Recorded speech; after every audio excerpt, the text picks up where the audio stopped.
Where you want to get to eventually with your chicken flock is having a couple that sit every so often, get broody, and raise you some more chicks in that as well too. And the flock then essentially begins to take a life of its own.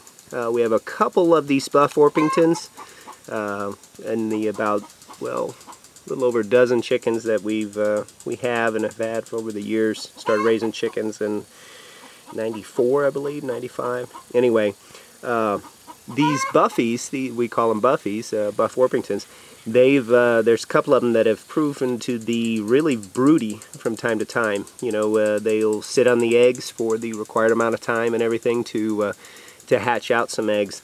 This gal hatched out 4 that are currently in our flock, or 3 that are currently in our flock, about a year and a half ago or so, and her sister, or twin I guess, is out here in the yard somewhere. I'm going to try to find her and show you a couple that she recently raised.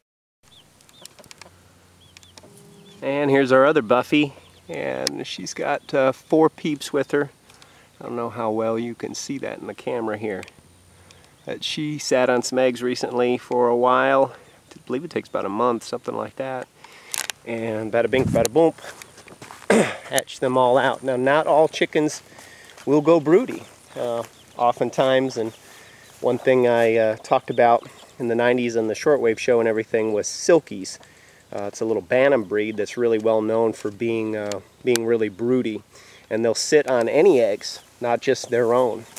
So it's important that if you end up with a broody hen or two, that you respect that you know, you keep them around. They don't go in the stew pot, because what's happened is we haven't purchased any new chickens in years, and yet here they are in one of the orchards, just going around getting some of the bugs and all that good stuff. And we do very little with them as far as giving them a little feed here and there, but they drop eggs all the time, and of course now it's they've been kind of self-replicating for a while. So broody chickens, if you have them, you know, they're a little bit more rare. There's basically 2 out of about a dozen, so it's not something you see every day. They used to be a little bit more broody back in the day, evidently, but it's been bred out of them. Because why? Because people just want to take the eggs and eat them. But sometimes if they're sitting on a clutch for a couple days, just leave them be.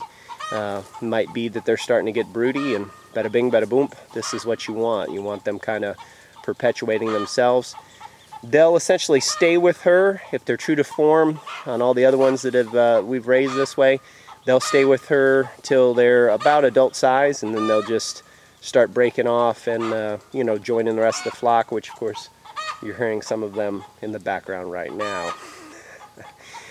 Anywho, watch for broody chickens in your flock, guys, and this is self-sufficiency right here. This is where they're basically perpetuating themselves, and that's what you want.